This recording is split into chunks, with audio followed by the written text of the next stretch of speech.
Good morning, good day. Now we are sort of about mid-time in ordinary time, 16th Sunday, July the 20th. I'd like to address this in a bit of a different way, putting the first and the second readings together.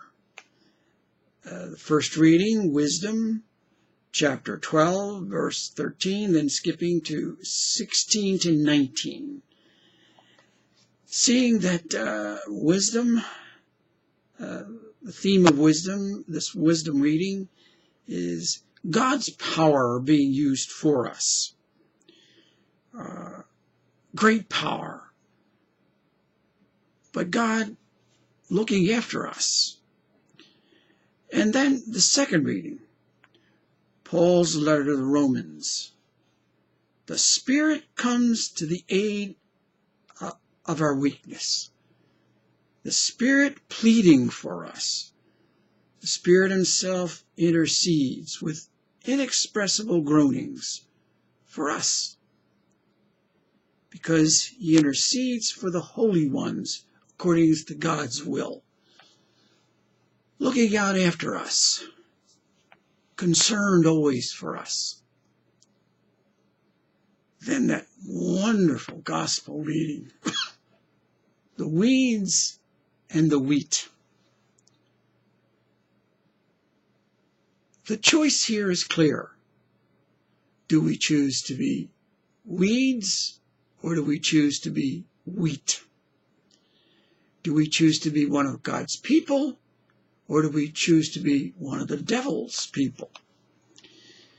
Well, this is God's point of view, of course. The devil would paint it some other way, making it look much nicer to be weed. But if we see it from God's point of view, it's hellish to be weeds, to be thrown into the fiery furnace, wailing and grinding of the teeth. To be God's people, to be wheat, to be righteous, shining in the sun in God's kingdom. Hardly a choice.